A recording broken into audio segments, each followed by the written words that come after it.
Oui, je dois venir te voir, alors menacer ton écran, te dire, alors, Sergio, qu'est-ce qui t'arrive? Yes, mais c'est quoi ça? Comment est-ce que tu peux traiter ces champions de fou? Mais qu'est-ce qui ne va pas? Mollo, je vais m'expliquer. Oui, je pense que ces champions sont des fous. Oh my Ils god. sont carrément des fous et je te donne 3 points pour m'en expliquer. Le premier point de folie, pour moi c'est de la grande folie, c'est celui de la générosité. Alors pourquoi? Si tu regardes bien, tous ces champions, tu commences par Conor McGregor, c'est quelqu'un d'hyper généreux.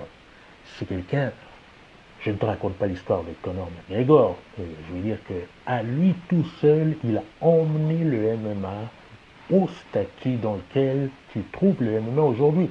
Ce qui fait que les fighters sont bien payés. Je ne te parle même pas de la générosité manifestée au sein des siens. C'est-à-dire que depuis sa team, John Kavanagh, toutes les tribes qui ont été portées aux États-Unis pour aller soutenir ces combats, etc., c'est fabuleux, prodigieux, jusqu'au soutien des athlètes qui sont maintenant reconnus en MMA, qui gagnent beaucoup d'argent, qui gagnent bien, qui ont des bons salaires, grâce notamment à Monsieur Conor McGregor. Alors on aime ou on n'aime pas le style, mais ça, on doit pouvoir lui reconnaître. Et cette générosité incroyable, c'est de son fait, c'est quelque chose de patent, indéniable. Prenons le cas de Khabib Nurmagomedov. Eh bien, tu prends le même principe et tu recommences. Je veux dire, avant Khabib, on ne savait pas où était le Daghestan. Et maintenant, non seulement par son travail à lui, tout ce qu'il a emmené autour de lui, mais tous ces fighters qui sont maintenant assez plébiscités, on pense notamment à Khamzat Chimaev, mais à bien d'autres, qui sont des vraies icônes maintenant dans le MMA grâce à l'empreinte de Monsieur Khabib Nurmagomedov. Ça, c'est indéniable de générosité. Alors tu prends Georges Saint-Pierre qui, en son temps, a démontré qu'il est l'un des tout meilleurs de tous les temps comme fighter, mais qui aujourd'hui toujours est là à injecter des ressources, à pousser l'industrie du mieux qu'il peut, non seulement pour les fighters, mais aussi pour tous les fans qui ont un attrait particulier pour ce sport. Et Georges Saint-Pierre en est un ambassadeur incroyable. Quant à Stylebender, Easy, Israël Adesanya, on sait quel genre de phénomène de champion c'est, aussi bien de générosité dans la victoire que dans la défaite pour les gens autour de lui et manifestement pour sa team. Je peux parcourir la liste encore et encore, mais citons notamment le cas phénoménal de M. Cédric Doumbé, qui tout d'un coup est devenu l'icône du MMA français et qui est sur les starting blocks pour aller faire du fracas au niveau international bientôt, grâce bien sûr à ses skills dans la cage, mais notamment à toute cette générosité incroyable qu'il a déployée dans sa team, mais aussi pour tous les fans. Oui, c'est un peu de folie tout ça. Un petit coup de cœur parce qu'on ne peut pas ne pas parler aussi des championnes dans la catégorie. Et moi, je penche notamment pour la multifacette, multilinguiste, multidisciplinaire, multisurprenante Valentina Shevchenko, qui m'a, moi, ahuri par les multiples plateformes. Alors oui, il y a d'autres championnes, évidemment, à ce niveau-là, mais j'ai un coup de cœur pour elle, pour son leadership, sa tribe autour d'elle, et sa façon de rester très connectée avec tout le monde, qui a de l'attrait, qui a de l'attention, de l'affection pour le travail qu'elle fait et pour la façon dont elle porte haut les couleurs du MMA au féminin. Bon, évidemment, tous ces fighters sont des icônes, des stars dans le monde entier. C'est des gens que tu connais notamment, que je connais à distance. Peut-être que tu as la chance, toi, de les côtoyer d'un peu plus près. Moi, j'ai la chance d'en côtoyer au moins un. Oui, il n'est certes pas encore à l'UFC, mais il est sur les starting blocks, il est sur la rampe de lancement. Il doit maintenant s'attaquer au titre de l'ARES en décembre prochain.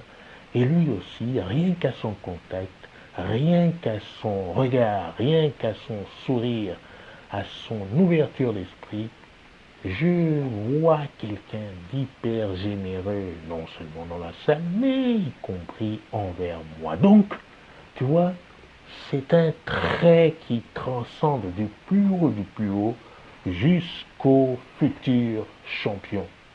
C'est la générosité. Le point 2. Alors le point 2, c'est quoi? C'est que ces gens, ils ont des standards, des standings. Ce sont des gens qui ne disent pas n'importe quoi. Tu les prends tous. Alors je ne vais pas parler du trash talk, évidemment. Je le dis en matière d'engagement, matière de je donne ma parole pour exécuter quelque chose. Tu les prends tous autant qu'ils sont et tu verras que ce sont des gens qui ont cette éthique, ce comportement éthique fort, puissant, qui est au rang de leur expression internationale. Et enfin, le troisième point de grande folie, c'est l'ouverture d'esprit. Parce que quand tu rentres dans une arène où règnent les athlètes low level, qu'est-ce que tu auras? Tu auras plein d'athlètes qui vont te dire oui, mais moi j'ai fait ci, moi j'ai fait ça, moi. Et encore, ce sera du moi song à longueur de temps. Mais moi. Évidemment, les comportements seront afférents à ce genre de propos, c'est-à-dire que c'est de l'égoïsme, c'est moi je suis le plus fort, je fais tout pour être le meilleur, y compris cacher des informations, ne pas donner les infos aux autres pour ne pas qu'ils comprennent les techniques pour que je puisse toujours dominer. Évidemment, là, on est dans du low level, parce que quand tu écoutes Alexa Grasso, je ne l'ai pas mentionné là, mais elle disait, elle, alors qu'elle défendait son titre, que rien n'aurait été de tout cela si elle n'avait pas autour d'elle cette team et qu'elle est elle-même la première à retrousser les manches pour aller aider chacune de la team qui aurait des difficultés dans la préparation de ces challenges.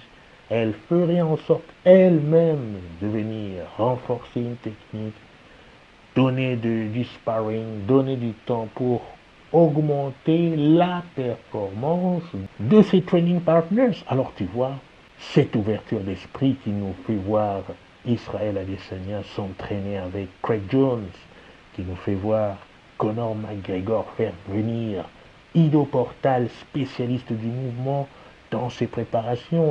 C'est cette ouverture d'esprit qui nous fait voir Khabib avoir des liens incroyables avec Daniel Cormier pour travailler sur sa lutte, alors que lui-même vient d'une communauté très assise dans la lutte.